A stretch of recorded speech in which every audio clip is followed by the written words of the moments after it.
السلام علیکم ناظرین، علی اردو وائس چینل پر آپ کو خوش آمدید۔ جرم و سزا پر مبنی ریٹائرڈ ڈی ایس پی ملک صفدر حیات کی سرگزشت محروم محبت۔ وہ سال کا طویل ترین دن یعنی 22 جون کی صبح تھی۔ اس روز میں ڈیوٹی پر پہنچا تو معلوم ہوا ہے کہ نہر کے کنارے ایک عورت کی لاش ملی ہے۔ لاش کی اطلاع ایک کمار نے دی جو صبح سویرے مٹی نکالنے کے لیے گیا تھا۔ میں نے فلفور اے ایس آئی ظہور حسین کو ساتھ لیا اور جائے وقوع پر پہنچ گیا۔ ان دنوں میری تعیناتی ضلع جنگ کے ایک نسبتی زیریں علاقے حویلی بہادر کے تھانے میں تھی۔ آبدہ کی گردن کے گرد لپٹا ہوا سرخ دوپٹے کو دیکھتے ہی اندازہ ہو جاتا تھا کہ اسے گلا گھونٹ کر موت کی گھاٹ اتارا گیا ہے۔ ایک بات کی وضاحت کر دوں کہ مقتولہ کا نام مجھے بعد میں دوران تفتیش معلوم ہوا۔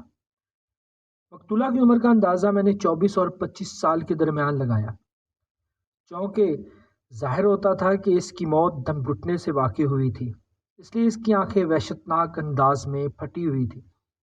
لیکن اس منظر نے بھی مقتولہ کی دلکشی اور خوبصورتی میں کوئی کمی نہیں آنے دی تھی۔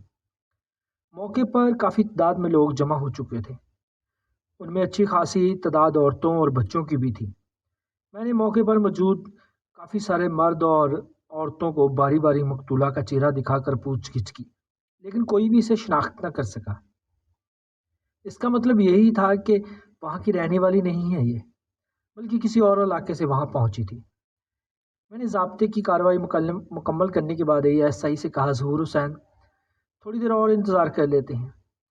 اگر مقتولہ کا کوئی والی وارث نہ آیا تو لاش کو پوسٹ مارٹم کے لیے بھیج دیں گے۔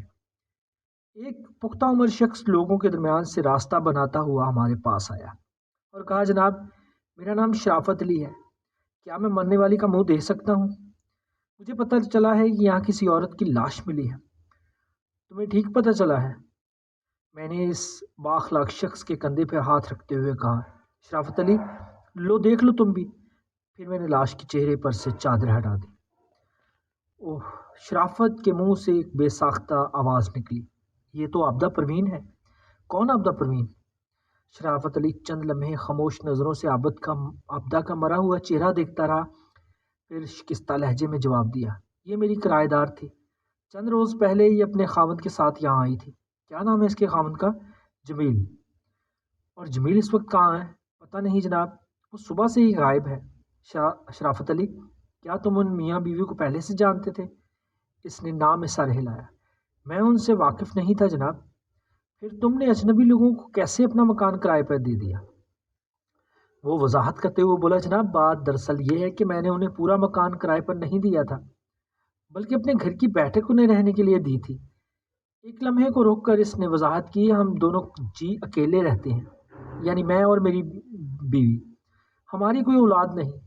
میں نے سوچا گھر کا کچھ حصہ کرائے پر اٹھا دینا چاہیے، اس طرح گھر بیٹھے اضافی آمدنی بھی ہوتی رہے گی اور ہم دونوں میاں بیوی کا دل بھی لگا رہے گا۔ اس سلسلے میں نے کچھ لوگوں کو کہہ رکھا تھا کہ میں اپنے مکان کا ایک کمرہ کرائے پر دینا چاہتا ہوں۔ کوئی 12-15 دن روز قبل پہلے کی بات ہے کہ جمیل اپنی بیوی آبدہ کے ساتھ میرے پاس آیا اور گھر کا کچھ حصہ کرائے پر لینے کی خواہش ظاہر کی۔ وہ گفتگو سے خاصا مہذب اور پڑھا لکھا معلوم ہوتا تھا۔ میں نے ضروری شرطیں طے کرنے کے بعد انہیں بیٹھک کرائے پر دے دی۔ بیٹھک کا ایک دروازہ باہر کی جانب کھلتا تھا، جمیل اسی دروازے سے آتا جاتا تھا۔ البتہ وہ دونوں ورچی خانے اور باتھ روم استعمال کرنے کے لیے بیٹھک کا اندرونی دروازہ استعمال کرتے تھے۔ اس کا طویل بیان ختم ہوا تو میں نے پوچھا، شرافت علی، تمہارا گھر کس طرف ہے؟ نزدیک ہی ہے، چلو پھر باقی باتیں تمہارے گھر میں بیٹھ کے ہوں گی۔ اس کے بعد میں نے یہاں آبدہ پروین کی لاش کو پوسٹ مارٹم کے لیے بھجوا دیا۔ میں اور ایک اے ایس آئی شرافت علی کے گھر پہنچ گیا۔ بیٹھک کے بیرونی دروازے پر تالا لگا ہوا تھا، صحن کی جانب کھلنے والا دروازہ اندر سے بند تھا۔ اس کا مطلب یہی تھا کہ وہ اپنی مرضی سے ہی کہیں گئے ہیں۔ شرافت علی ہمیں گھر کے اندر لے گیا اور صحن میں بٹھایا۔ اس نے خاص طور پر میرے لیے اندر کمرے میں سے کرسی نکال لی۔ اے ایس آئی صحن میں بچھی ہوئی چارپائی پر بیٹھ گیا۔ ہاں میں نے اسے مخاطب کرتے ہوئے کہا، اب ذرا جلدی سے بتاؤ تمہارے کرایہ دار کب یہاں آئے تھے؟ کچھ حساب لگانے کے بعد اس نے بتایا، جناب 15 دن پہلے۔ انہوں نے یہ تو بتایا ہوگا کہ کہاں سے آئے؟ نہیں جناب، اور تم نے پوچھا بھی نہیں؟ شرافت علی نے جواب دیا، میں نے ان کی ذاتی زندگی کے بارے میں زیادہ پوچھ گچھ نہیں کی تھی جناب، البتہ میری بیوی کو آبدہ نے بتایا تھا کہ انہوں نے حال ہی میں گھر والوں سے چھپ کر شادی کی ہے اور اس وقت تک الگ رہنا چاہتے ہیں جب تک ان کے لواحقین کا غصہ ٹھنڈا نہ ہو جائے۔ گویا معاملہ عشق وغیرہ کا تھا۔ اب انہوں نے واقعی شادی کی تھی یا نہیں کی تھی یہ مجھے نہیں پتا جناب۔ میں نے شرافت علی سے پوچھا جمیل کام کیا کرتا تھا؟ میری بیوی کو عابدہ نے بتایا تھا کہ جمیل ایک ہائی اسکول میں سائنس ٹیچر ہے۔ اس کا کہنا تھا کہ موسم گرما کی چھٹیاں وہ یوں ہی گھوم پھر کر گزارنا چاہتے ہیں۔ اس دوران میں ان کے حالات نارمل ہو جائیں گے اور وہ واپس اپنے علاقے میں چلے جائیں گے۔ شرافت علی کیا تمہیں یقین ہے کہ انہوں نے شادی کر لی تھی؟ جناب میں اس بارے میں کچھ کہہ نہیں سکتا۔ مجھے اندیشہ تھا کہ جمیل عابدہ کو گھر سے بھگا تو لایا ہوگا مگر انہوں نے شادی وغیرہ نہیں کی ہوگی۔ ممکن ہے جمیل کا ایسا کوئی ارادہ ہی نہ ہو۔ عابدہ نے نکاح کے لیے اصرار کیا ہوگا اور جمیل نے عابدہ کی زندگی کا چراغ گل کر دیا اور خود کہیں فرار ہو گیا۔ ایسا ہونا ناممکن نہیں۔ جمیل میری نظروں میں مشکوک ٹھہر چکا ہے۔ شرافت علی کیا جمیل اور عابدہ آپس میں لڑائی جھگڑا بھی کرتے تھے؟ مجھے پتہ نہیں جناب۔ ہاں ٹھہرے میں اپنی گھر والی سے پوچھ کر بتاتا ہوں۔ آپ کو تو معلوم ہے کہ عورتیں ان معاملات پر گہری نظر رکھتی ہیں۔ اٹھ کر اندرونی کمرے میں چلا گیا۔ تھوڑی دیر بعد وہ اپنی بیوی کے ساتھ صحن میں آ گیا۔ اس کی بیوی کا نام شریفہ بی بی تھا۔ اس نے چادر کا ایک لمبا سا گھونگھٹ اوڑھ رکھا تھا۔ میں نے وہی سوال اس سے کیا۔ اس نے جواب دیا تھاندار صاحب اندر کا حال تو سونا رب جانتا ہے پر میں نے انہیں کبھی تو میں کرتے نہیں سنا۔ اس کا مطلب ہے کہ دونوں میں بہت اتفاق تھا۔ اس نے گھونگھٹ کی آڑ سے جواب دیا بڑی گوڑھی محبت لگتی تھی ان میں۔ میں نے پوچھا شریفہ بی بی عورت کی چھٹی حس بہت تیز ہوتی ہے خاص طور پر اگر معاملہ کسی عورت کا ہی ہو تو اس کے تمام حوث پوری طرح بیدار ہو جاتے ہیں۔ تمہارا کیا خیال ہے ان دونوں نے واقعی شادی کر لی تھی؟ وہ وضاحت کرتے ہوئے بولی دلوں کی باتیں رب ہی جانتا ہے جناب پر مجھے ان پر شک نہیں ہوا۔ بالکل میاں بیوی ہی لگتے تھے۔ میں نے شرافت علی سے پوچھا ایک بات میری سمجھ میں نہیں آئی شرافت علی وہ دونوں کو 15 دن سے یہاں رہ رہے تھے لیکن عابدہ کی لاش کو کسی شخص نے شناخت نہیں کیا۔ اس کی کوئی خاص وجہ؟ ہاں جناب عابدہ گھر سے باہر نہیں نکلتی تھی بس جمیل ہی دن میں کہیں آتا جاتا تھا وہ بھی بہت کم۔ زیادہ وقت وہ دونوں بیٹھک میں ہی گزارتے تھے۔ اب تقریباً دوپہر ہو چکی تھی لیکن جمیل کا دور دور تک کوئی نام و نشان نہیں تھا۔ میرا شک یقین میں بدل رہا تھا۔ کیا جمیل پہلے بھی اتنی دیر گھر سے باہر رہتا تھا؟ نہیں جناب اور آج تو بتا کر بھی نہیں گیا وہ۔ 2-4 رسمی باتوں کے بعد ہم وہاں سے اٹھ گئے۔ شرافت علی کے گھر سے نکلتے وقت میں نے اسے تائید کر دی کہ جمیل جیسے ہی واپس آئے وہ فوری ہمیں تھانے میں آ کے اطلاع دے۔ تاہم اس بات کا امکان بہت ہی کم تھا۔ اگر جمیل عابدہ کے قتل میں کسی بھی طرح ملوث تھا تو اس کی واپسی کے بارے میں سوچنا حماقت کے زمرے میں آتا تھا۔ اگر میں صحیح خطوط پر سوچ رہا تھا تو جمیل اس وقت تک حویلی بہادر سے بہت دور جا چکا ہوگا۔ تاہم میں نے شرافت علی کو بتائے بغیر احتیاط کے پیش نظر ایک سادہ لباس پولیس کو بھی وہاں پہ لگا دیا۔ شام تک جب جمیل کی واپسی کی کوئی اطلاع نہیں ملی تو میں نے علاقے کی 3-4 افراد کو ساری صورتحال بتانے کے بعد شرافت علی کی بیٹھک کا برونی دروازہ توڑ ڈالا۔ اس وقت تک یہ خبر پورے علاقے میں پھیل چکی تھی کہ مرنے والی شرافت علی کی بیٹھک میں کرایہ دار کی حیثیت سے رہ رہی تھی۔ بیٹھک نام کی ہی بیٹھک تھی ورنہ وہ ایک عام سا بڑا کمرہ تھا۔ مغربی دیوار کے ساتھ ایک پلنگ نما چارپائی بچھی ہوئی تھی جس پر بستر لگا ہوا تھا۔ شرافت علی نے بتایا کہ وہ جب یہاں آئے تھے تو ان کے پاس یہی ایک سویٹ کوس تھا جو سوٹ کیس چارپائی کے نیچے پڑا ہوا تھا۔ وہ خاصا بے سر و سامانی میں گھر سے نکلے تھے۔ میں نے سوٹ کیس کا اچھی طرح جائزہ لینے کے بعد اسے بند کر دیا اور چارپائی کی نظر دلائی۔ بالکل دیوار کے ساتھ مجھے ایک جوتے والا ڈبہ نظر آیا۔ میرے حکم پر ایک کانسٹیبل نے وہ ڈبہ باہر نکالا۔ وہ 10 نمبر سائز کے جوتے کا ڈبہ تھا۔ میں نے اسے کھول کر دیکھا تو وہ خالی تھا لیکن اس کے اندر ایک طے شدہ کاغذ پڑا ہوا تھا۔ میں نے اس طے شدہ کاغذ کو کھول کر پڑھا۔ وہ جوتے کی رسید تھی۔ وہ جوتا کسی آفتاب بوٹ ہاؤس سے خریدا گیا تھا۔ رسید پر دکان کا پتہ بھی درج تھا جو خانہ اقبال کے مین بازار کا تھا۔ میں نے جوتے کی رسید کو طے کر کے اپنی جیب میں رکھ لیا اور اٹھتے ہوئے کہا ٹھیک ہے شرافت علی تھانہ یہاں سے زیادہ دور نہیں۔ اگر جمیل واپس آ جائے یا اور کوئی غیر معمولی بات محسوس کرو تو فوری ہمیں اطلاع کر دیا۔ وہ سر جھکا کر بولا جو حکم جناب۔ میں نے علاقے کے لوگوں کے سامنے سامان کی ایک فہرست تیار کی جس کی ایک کاپی شرافت علی کو دی اور سامان کو اپنی تحویل میں لے لیا۔ اس کے بعد میں واپس تھانے چلا آیا۔